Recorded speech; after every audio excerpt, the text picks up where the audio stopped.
Hello, everyone. Welcome. You're listening to 27 Degrees SAG, and that is the Galactic Center in your astrology chart. I'm an astrologer. My name is Kimla Lowe, and I have the most wonderful, charming, creative, talented guest with me this evening, and I cannot wait for you to meet her. She is a Harvard graduate, and her name is Braca Getz. She's the author of over 40 books, and today we are going to be discussing, and she's going to share with us the topic of overcoming food addiction. And this is what she has encountered on her spiritual journey. So pull up a chair, get comfortable, get a little cup of tea or whatever you'd like, put your feet up and your hands together for Braca Getz. Good evening, Braca. How are you? Wonderful. I love that introduction. Thank you.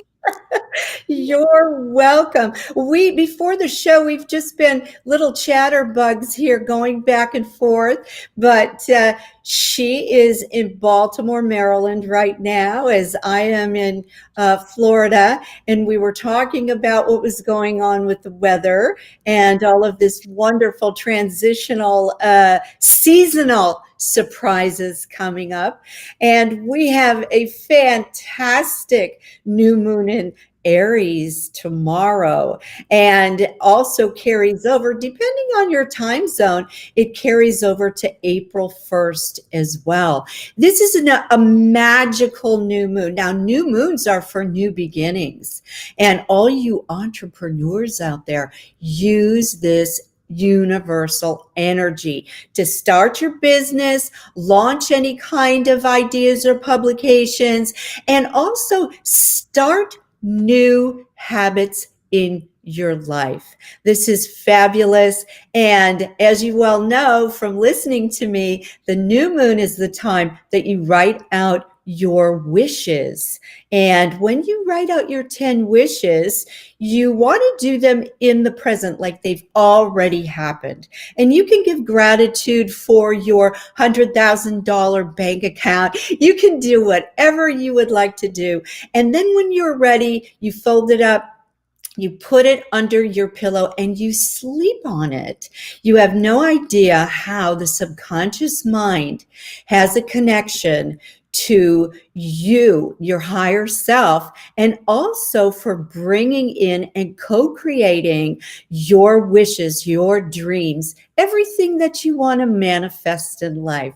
So make sure that between now and April 1st, I know you're not going to be a fool and forget this one. So make sure that you do this. It really works, and we have a lot of great success and results with this. So Braca, I want to say hi to everybody watching and listening in the chat room. I know Bill is there, Carla's listening, also Sue is listening, and Sheila will be coming on real soon. Hello to Julie. I hope you're feeling better.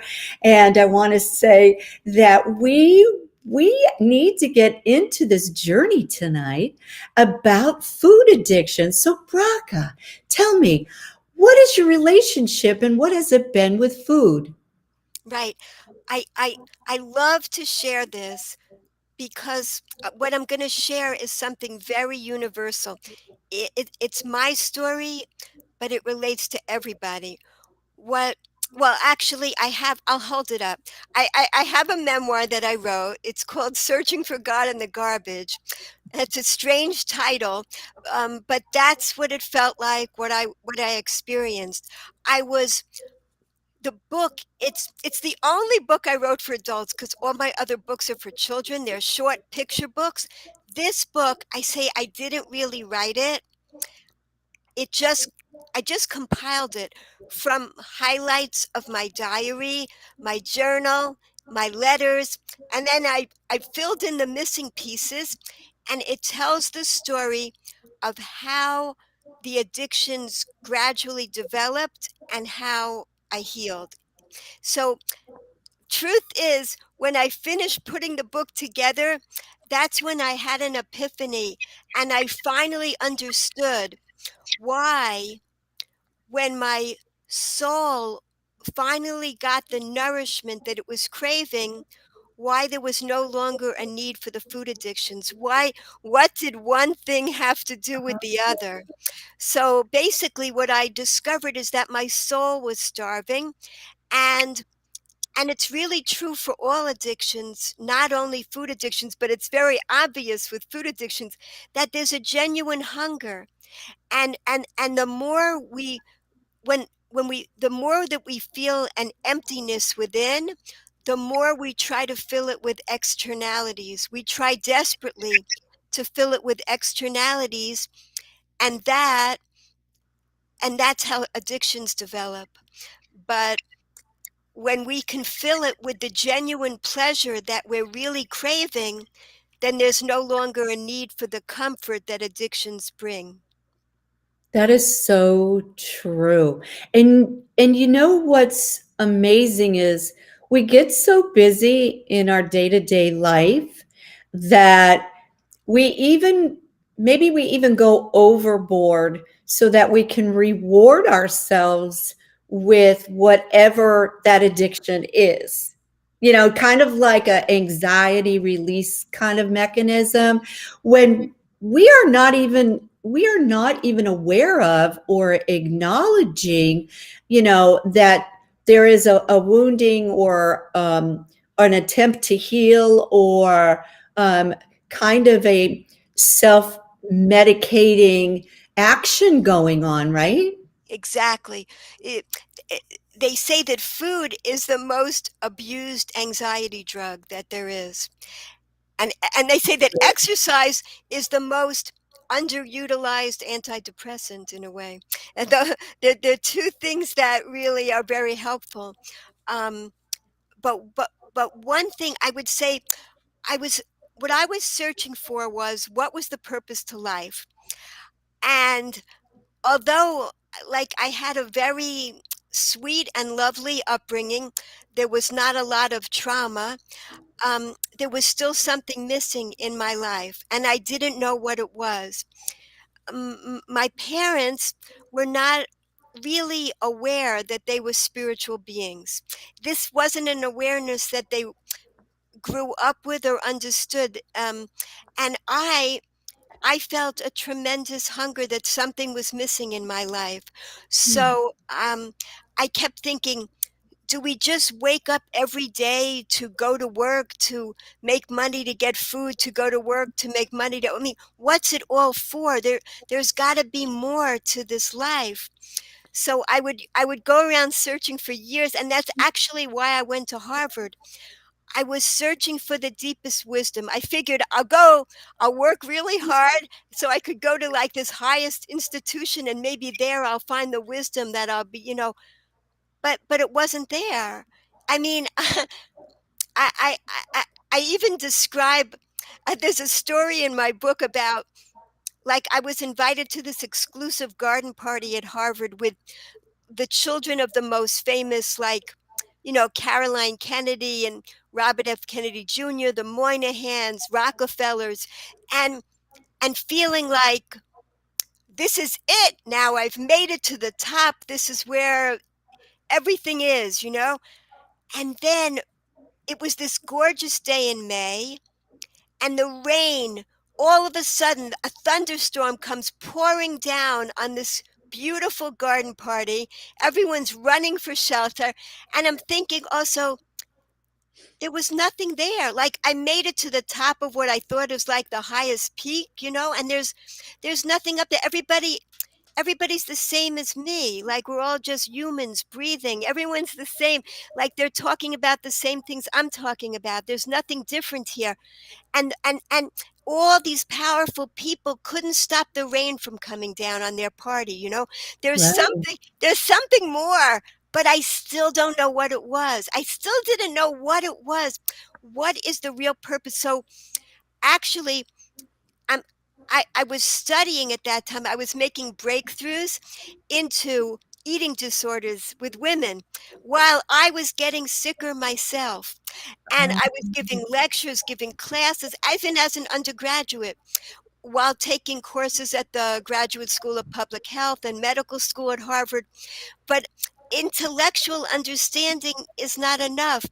I even though I was understanding more and more about these illnesses, I myself was getting sicker and getting more and more, I would say, bizarre behavior, because in addiction you do things in private, you do things hidden, and you know and you're ashamed. So basically, when I got to medical school, that was the lowest point of my life. Here I look like a success, a Harvard grad in medical school, and meanwhile I was suffering more and more. So that summer, after my first year in medical school, I went to Israel. And finally, I met this rabbi who was teaching about the purpose of life in a way that I'd never heard before.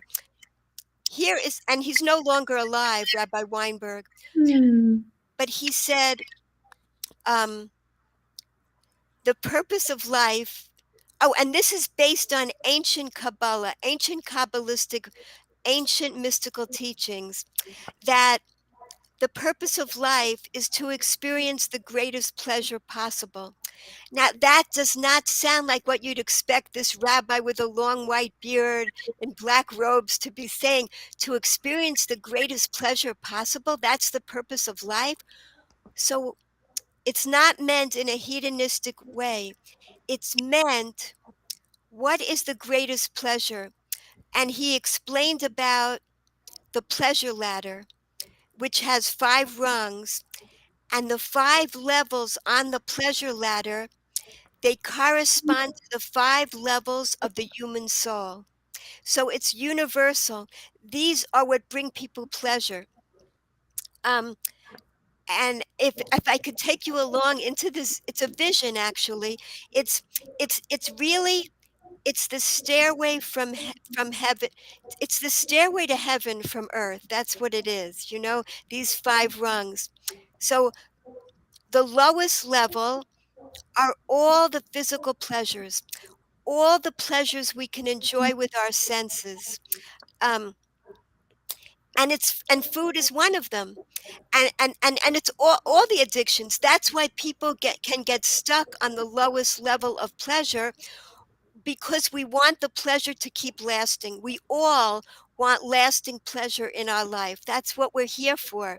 So that desire for lasting pleasure, we we we we develop addictions because we experience pleasure and we want it to keep lasting.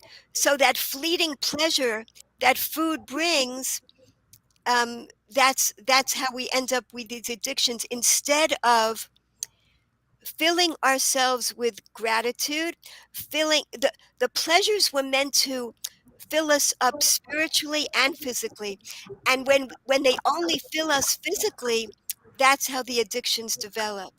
So let's say if we eat a natural food like an orange, and Mhm. we do it mindfully, then we're aware of the beautiful color.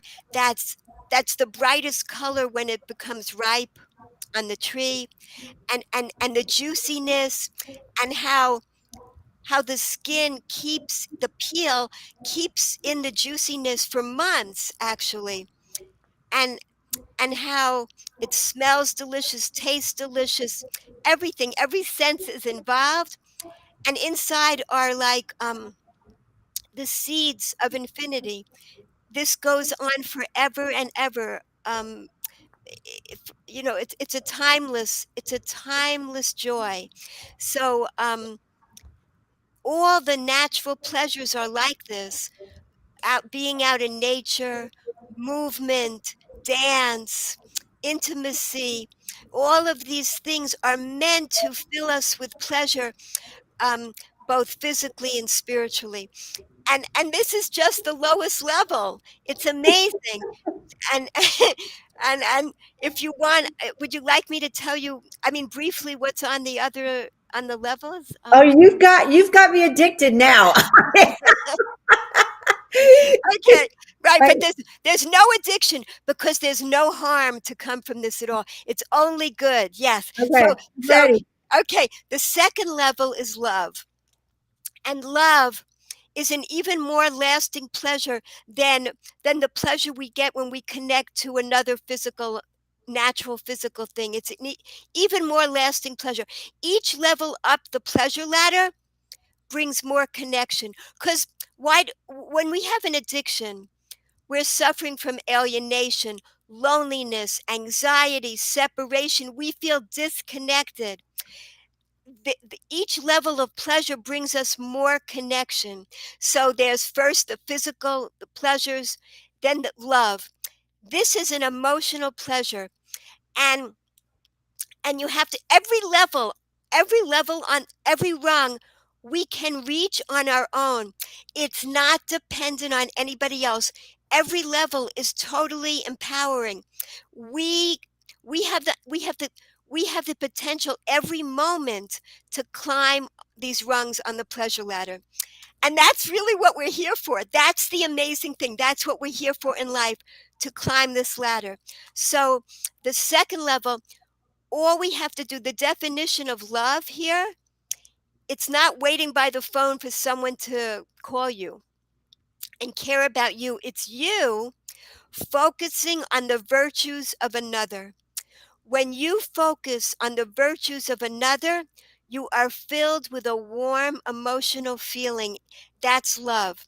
And a person, even incarcerated in jail or incarcerated in an addiction, can experience that love by focusing on the virtues of another. Let's say a person is in jail and they remember what a grandmother once did for them, an act of kindness for them.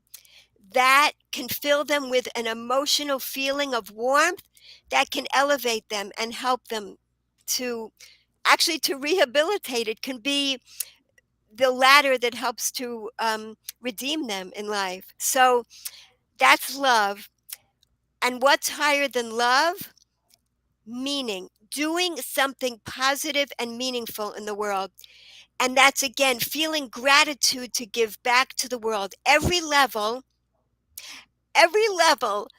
the price you have to pay to climb the rungs on the pleasure ladder, there's just one price, and that price is gratitude. That is what gets you to climb each rung. So the physical pleasures, love, and then meaning, doing something positive and meaningful in the world. And what's even higher than that is creativity. Here you put a unique part of yourself into the world, something that's uniquely you, that you know the world was created for you or you wouldn't be here right now. I mean, the world, if you wouldn't have been created if the world didn't need you. You have an imprint to make on the world, and that's why you're here. And the pleasure you get when you're involved in a creative activity, you're in a zone that you don't feel like eating or sleeping. It's such a great pleasure. So you can imagine how each of these is an even more lasting pleasure. So, Wow. what's the highest level? Transcendence. And transcendence is, well, it's transcending our own limitations. It's when we begin to break a habit, make a crack in a bad habit, that transcending. It's connection to the whole universe. It's when you're under a starry sky and you know that you're part of this way greater whole, and how you're connected to everybody and everything, and source energy connects all of us. So I mean, it's when we say here's life and we give it to all the vegetation, and the vegetation gives us here's life. We it's lifting the veils of separation between all of us. So every level brings more connection, and this is how we can experience heaven here on earth. Yeah. Wow. That's that's amazing. Rock, I love that. That is absolutely amazing. And our soul has these 5 layers. So each level of the soul is nourished by these pleasures. It's so fascinating. Yes, it's yeah. I'm sorry. Yeah, and I love any questions about it. I love it because I love explaining this to people because you know what? We overeat from a sense of scarcity, that we don't have enough pleasure in our lives this moment.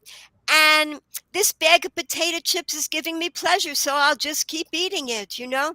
And and meanwhile, when we get this pleasure ladder vision, we have a sense of abundance. It changes everything so that we can know that we can bring pleasure into our lives at any moment. We're not the bag of potato chips is no longer in control of us. Yeah.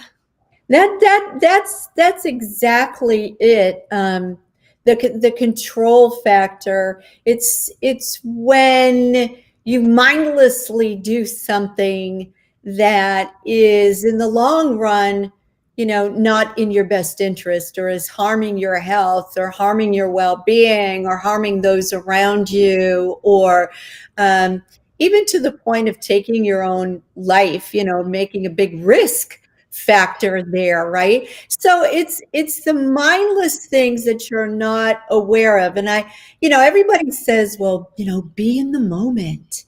And that's really kind of hard to do when you're rushing and you've got an agenda that you have to fill. And these days, the clock, flies by during the day. And but sometimes when we are not aware of what we are even doing or what we're even looking at. Sometimes it's like have you ever been on the phone while you're going to the store, to the like food shopping, and you park your car, you're on the phone, you lock your car, you go in, and you start just mindlessly, throwing the things in your bag as you're having this conversation. And you're not there to look at that orange, or you're not there to see what's in front of you, or what energetically bonds you, or what looks delicious. It's just like a mindless thing. And you check out, you come out, you have no idea where your car is because mindlessly you've been on autopilot and you can't find the car. Thank goodness for everybody on the planet. They have now given us little key fobs where we could find our car because everybody's on the phone chatting. And not only that, but we don't even remember the conversation on the phone. It's almost like we take ourselves to another headspace, and we're doing all of these things. And I see a lot of moms who are in childcare, taking care of their children. Same thing. They're on the phone, they're making dinner, and they wonder why dinner doesn't taste very good, or the kids aren't eating, or they're unhappy, or whatever it is. And how important is it, and how special do you feel, Braca, when someone speaks just to you? Do you kind of light up? Yes, and that's why I love podcasts, because Yeah. we have it's not superficial. We have deep, meaningful connections right away. This Yes. is this is what I love so much, and Right. like you said, what's the reason why people are on their phones so much? It's the search for connection. We Yeah. all want to be connecting, Yeah. and it's if we recognize that, the more we can go back to simplicity. It's such a wonderful thing. Like, you know, the junk food that's proliferated, it's in it's designed to be delicious and addictive, designed that way, while the natural foods were actually designed to be delicious and nutritious, completely different. I was reading that junk food is actually has more in common with cigarettes and cocaine than it does with an apple and an orange. It affects us in the same way because like the amount of fat and sugar that's put into the junk food is not found in nature. It's not found in those concentrated amounts. And what's been taken out is the fiber and the water and the nutrients, the things that our body really needs to thrive. And and the same thing for our souls. We are not giving our bodies what they need, and we're not giving our souls what they need. And in both cases, it's simple. It's back to a life of simplicity and gratitude and slowing down. And Yeah, your energy centers that you are fueling in your body have color. Your chakras have color: red, orange, yellow, green, purple, blue. I mean, when you go all the way through it, and when you display and you consume natural foods, they have those colors in them and they literally light up your energy centers. So if beautiful. you're picking up a bag of chips, it does not correlate to fueling your energy centers. I mean, on a spiritual energetic level, this is something, that this should be the end goal, that we're trying to fuel our energy centers. And I was saying before about when you look at something, just like if somebody looks directly at you and you light up, when you pick up your food or the food you are preparing, you can look right at it. Most people don't. They pick up a tomato and they just start chopping it up, or they rinse it off and chop it up, or a pepper or whatever it is, instead of actually looking at it, looking at it from all different angles, and having gratitude for the color, and and the smell, and what you're saying. And I like to add music to my food. Music. I love to instill some fun music into my food because everything is energy. And when you understand that the color has a musical note on that same frequency, it will absorb more of that. So when you're eating it, it's just like, wow, I just super empowered this food and I didn't even realize it. Well, it's fun, but we didn't even realize it. And then when you eat it, it actually takes on a different energetic pattern within the body. And Beautiful. you can do this with a potato chip, but it's not going to connect with an energy center. You can make that potato chip light up because that's how powerful we are, but it's not going to connect to your energy center and your chakras. And that's the key here, that we are fueling our energy body.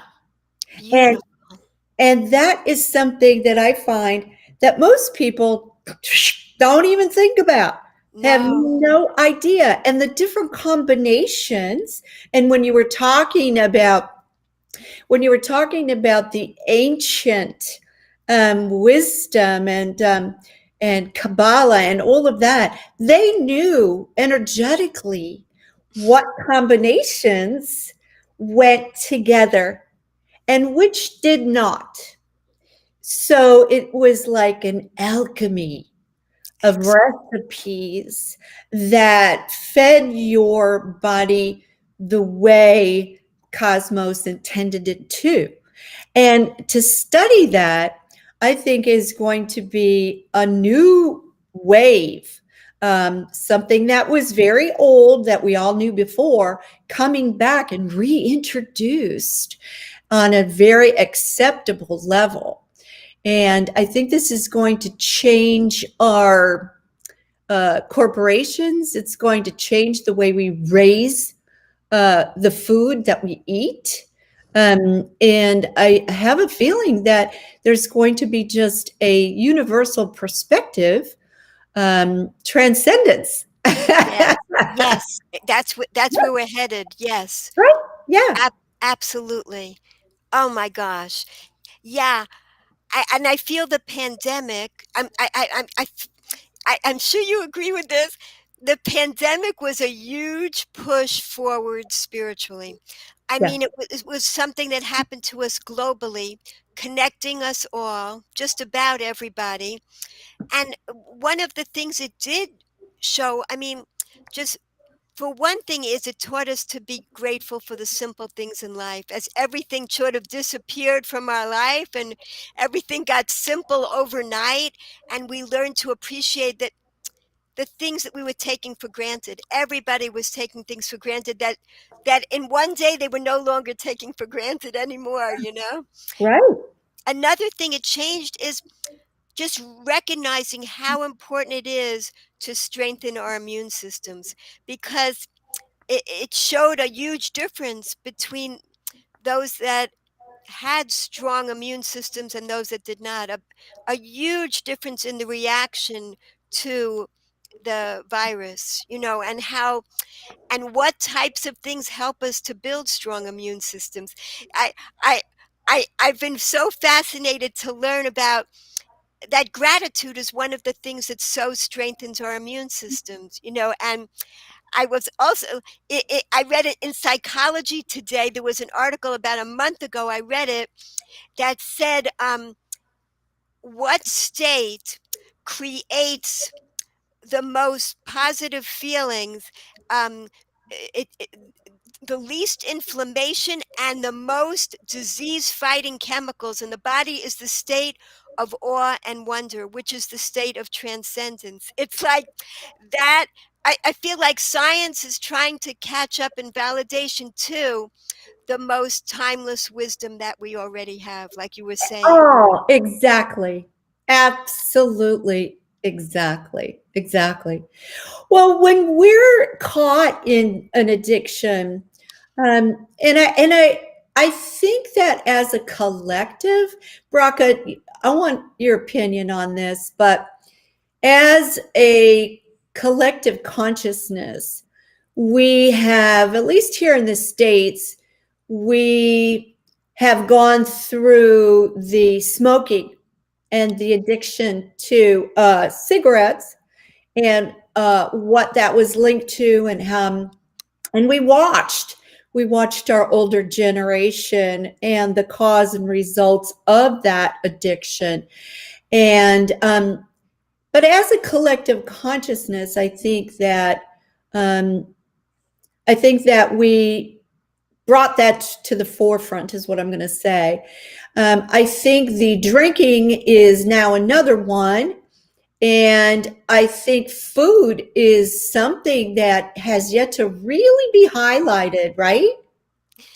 Exactly. And you know, this is something I also learned just recently, that the executives from the cigarette industry, the top executives from the cigarette industry in the 1980s, when public education about cigarettes became so effective and smoking went way down, they took their great knowledge and ingenuity and moved it into the junk food industry. They moved to the junk food industry, and that's when junk food totally proliferated in the 1980s, became so widespread that children became so addicted to junk. This is like real, this is way in the past, but in 1915, way back, the average adult was eating 17.5 pounds of sugar a year, and now it's 150 pounds of sugar a year. I mean, that was in 2011, so it's since then it's even way more. And since they call it the poundemic instead of the pandemic, you know, so we really need help in this way, especially with type 2 diabetes for children it's so Off the unfortunate. charts. Yeah. So many diseases come from overeating and from being more sedentary, and it's so unnecessary. If we could get back in the way our bodies were designed to move and to eat, we could all be so much healthier. And so many diseases are caused by lifestyle and not from, other problems. In other words, we could prevent them ourselves. Right. So, in your opinion, how do we become aware, or how can we support awareness in just kind of the addiction, merry-go-round here? I mean, how do you know that you're addicted to something when maybe it was a family belief or a hand down, or maybe it's something that, you on the label it says that it's non-fat or something like that. I mean, how do we become aware of what's going on and how we're being tricked? Yeah, great point. In fact, people are on to following this diet or that diet. It's so much simpler if we just eat food in the most natural form possible. It's a good way to go. We don't have to make things incredibly complicated.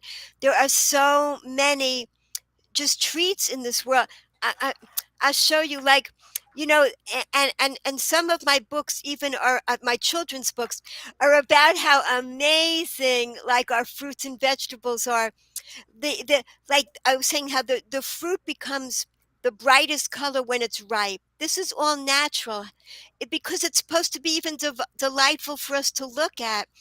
And then there's things that are not brightly colored, like this is a walnut, and it's not brightly colored because you should not bite right into a walnut. You need to first crack it open with a nutcracker and a potato. You should not bite into a raw potato. It's dark and brown. You're supposed to cook it first. There's directions written on the foods. It's like amazing. And here, I don't know if you could see this walnut, but it looks a lot like a brain. It's really good for the brain. There's If you ever slice a carrot, what do you see? An eye. You see an eye. You see the inside of the eye, and carrots are so good for the eyes. There are so many. You could have a blast. In my book, one of my books is about that. Oh yes, Hashem's Candy Store. It goes through a whole number of them that you can. It's a children's book. You can have a lot of fun with your fruits and vegetables, noticing a, a tomato and the four chambers of the heart. It's particularly good for the heart. There's so many fruits and vegetables that have directions. It's like fun. It's a joy. It's teaching you we're so good for your body. This is what you need more of. And soda. Try Oh, pouring soda on a plant for 3 days, or maybe on a weed, a plant that you don't like, because it's not going to live. It won't live very long at all. But that doesn't happen to us. We don't we don't give a child a soda and they keel over. That doesn't happen. We're stronger than the plant, than the little plant. I mean, a tree probably won't keel over either if you give it some soda to water it.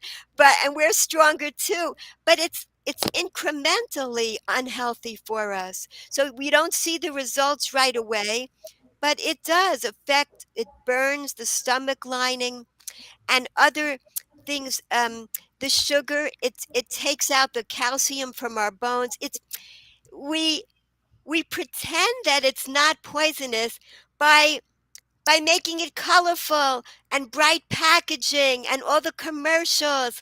It looks like a lot of fun, just like the people who are smoking cigarettes and they're water skiing while they're smoking. But they're pretending it's fun, and then you see the inside of their lungs, and it's not funny. And oh. it's the same way for us. It's really not fun, and all the food coloring, it looks delightful, but it's cancer causing.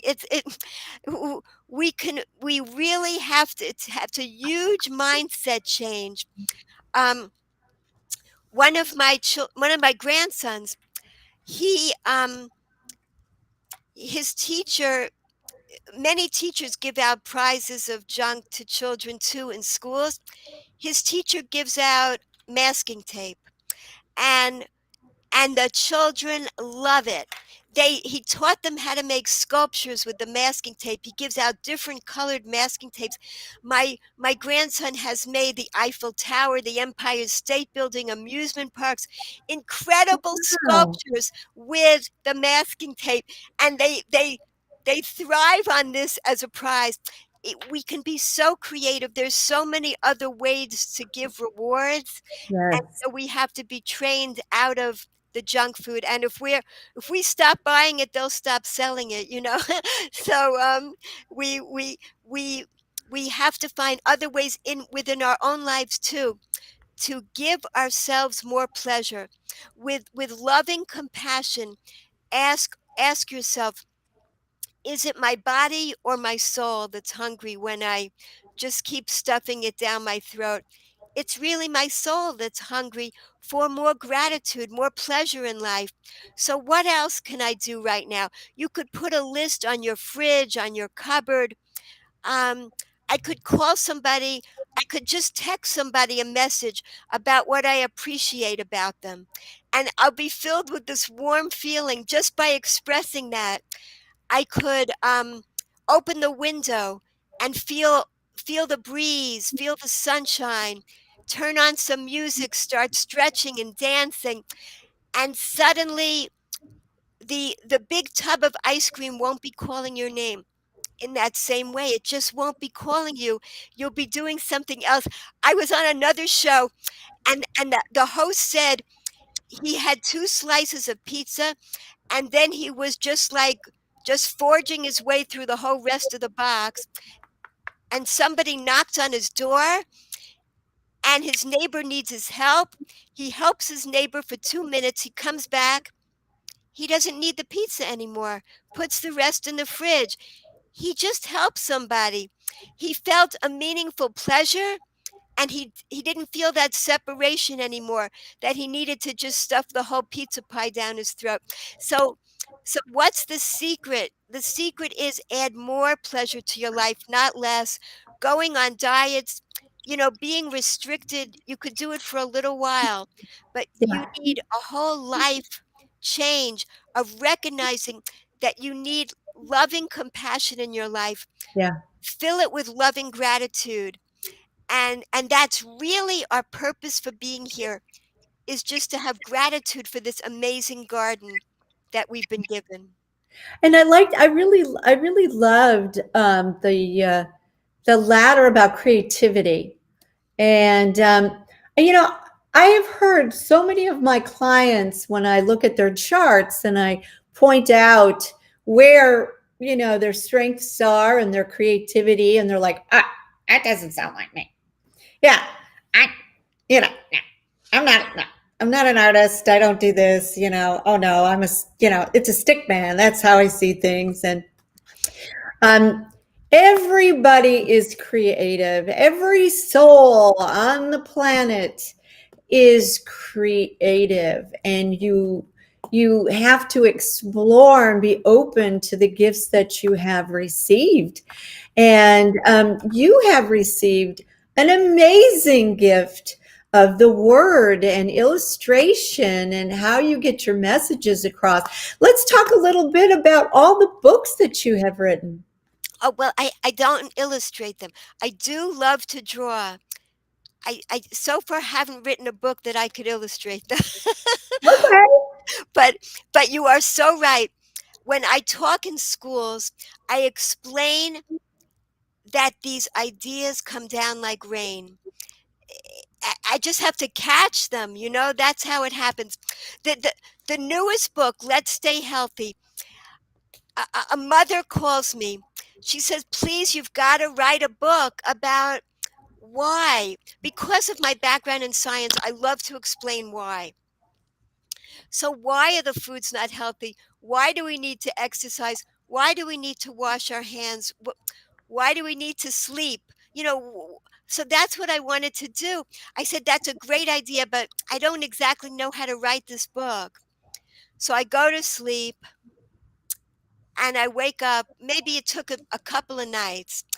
But when I wake up in the morning, I always keep a pad by my bed and in the dark, so I don't wake my husband. I'm scribbling down these things, and I get up and hopefully I could read what I wrote in the morning.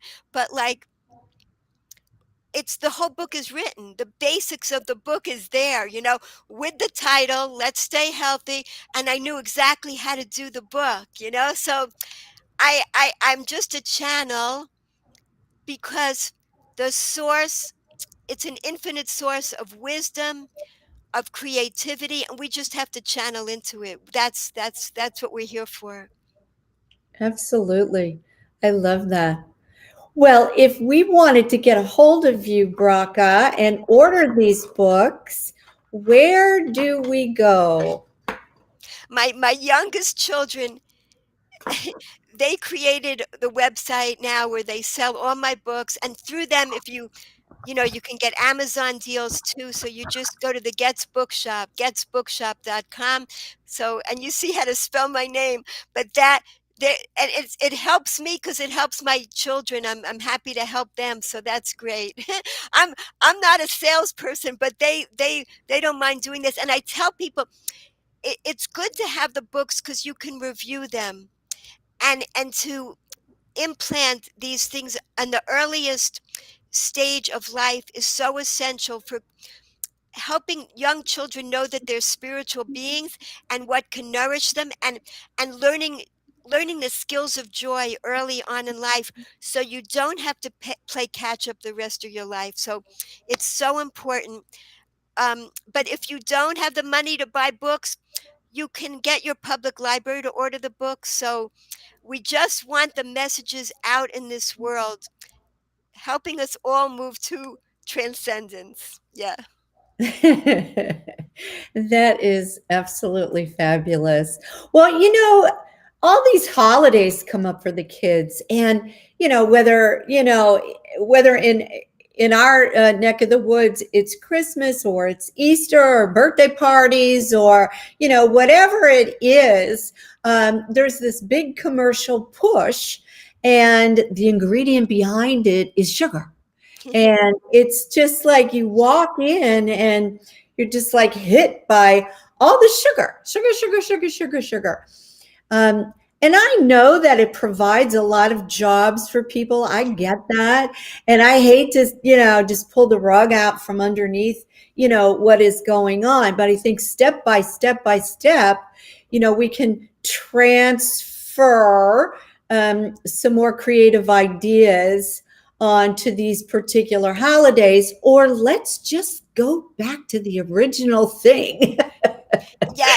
Instead of orange flavored tangy taffy, get a real orange. Oh Orange. my gosh. It's so much better. Exactly, exactly. And you're so right on about all of the vegetables. It's hard to get kids to eat vegetables. And parents always talk about, how do we get our kids to eat the vegetables? I love your idea about about uh, the vegetables and how they really telegraph within themselves what they are connecting within the body, like a kidney bean, it's for Yes. the kidneys. Kidney beans are so good. Not only do they look like that, but they're really good for your kidneys. Like we give examples here of like fun ways to have your fruits and vegetables displayed, the rice cake man and things like that. There there's so many ways to just put the joy back into when you experience a date or a watermelon. I'm sorry, there is no sweetness like that. That is pure sweetness. What could be sweeter than that? It's natural. It's filled with fiber and nutrients. So it's not just the sweetness that we're after. I mean, and sometimes we overeat because we want more sweetness in our life. We feel I'm not being loved enough. So do it. Bring love into your life. Go out and call someone who's feeling lonelier than you. And then you won't feel that same draw to eat the whole chocolate cake. It just changes things instantaneously when you fill your own life with sweetness. Empower yourself to do that. Yes. Absolutely. And when you were talking about overcoming overcoming these food addictions, I really feel as though even if sometimes you have to go on a diet to kind of kickstart that awareness, or I just feel that sometimes any kind of addiction can be overwhelming. And you mentioned something that was very telling, that people know that they're addicted to something and they're ashamed, so they'll sneak off. And like my father, he was a diabetic, and my mom was very strict with his diet. And when he passed away, I was the one that had to pick up the pieces and go through the accounts. And his filing cabinet, Brock, I'm not kidding, I opened up the files in his little case that he had, and there were Milky Ways in there, huge Hershey bars in his files. And my mom would always say, "Oh, he's at his desk doing the bills again." And here my dad is just like, Yeah. sneaking the chocolate and the sugar because Yes. he wasn't allowed to have that. Yes. So sometimes addictions can be shameful or overwhelming. And I feel like if you can walk hand in hand with a support person that is there for your best and highest good, and that is going to not judge you, but take you step by step. I really feel like that is something that I think is a really good tactic to kind of help us out of that food addiction cycle that a lot of us go into. And I know that a lot of, I mean, when you are going through your monthly cycles, it's overwhelming. It's like, I have to have chocolate or I'm going to strangle somebody, you know, and we have to all, get together and help each other, support each other, and, walk alongside of each other, because you may be addicted to food. I may be addicted to shopping. And I've been that route. And I literally allowed myself to go into a store and to get the biggest cart I could get and put exactly what I wanted in there. I mean, I was so consumed with being a consumer. And I would I would go to Home Goods and I would take everything off the shelves and I would get in line and I would look at all of these wonderful prized items, these objects that I held in self-esteem, that I connected to, and I loved them all. And then I walked to my car without buying them. That was so hard for me. Wow. I mean, I got to the point, talk about credit card debt, talk about, anything about alcoholism or, or drug addiction. You want it, you got to have it, and to have it in front of you and just push it away is it's such a confidence builder. It's so empowering. It's like taking your power back, to have it sit in front of you, like chocolate ice cream, Oreos and milk, whatever is your favorite thing, and just to push it away. And, Yes. and you go, wow, I did it that one time, and I feel lighter. I feel brighter. Um, and you do get sidetracked into doing something creative, or like you said, helping somebody out, or reading a book, or doing something else. And if you do it one time, you can prove to yourself that you can do it again. And I'm here to say that once I pushed that cart away, and it was maddening because somebody had to come and put all that stuff back on the shelf, and I feel very, very badly for that. But for me, I had to take my power back and say, no more shopping. Wow. I Wow. cannot do it. And every time you go into a store, they'll ask you, oh, would you like to open our credit card line? Every time. And it's like I picture that big, huge chunk of sugar that they're trying to push down my throat. Wow. And I have to say, I am a credit card addict. And I still am to this day. I am a credit card addict. And whatever your addiction is, you can overcome it. You have to say it out loud, Yes. what it is, stop being ashamed of it, and, face reality and get your power back. Yes. Because there's so much more to be grateful for, like you said. And there's so much more power that you can direct and use in a very creative way.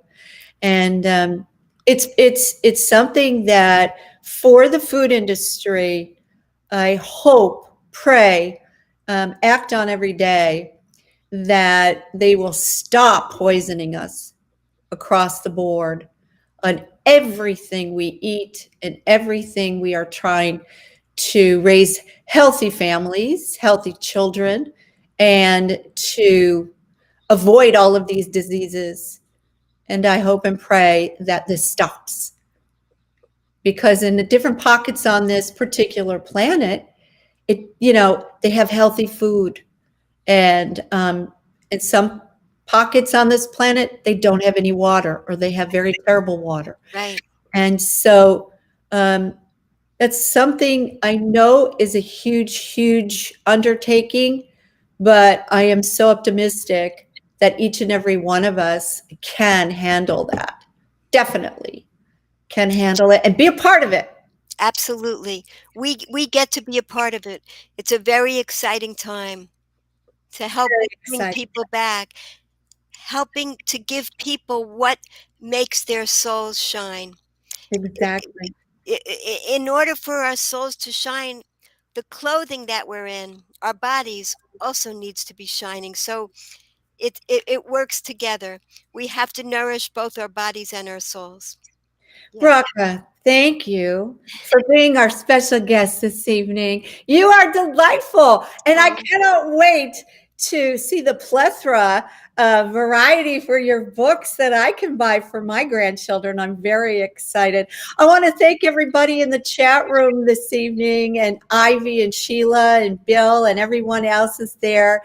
And look up Braca. Pick out something fun for your next birthday or for the ones you love.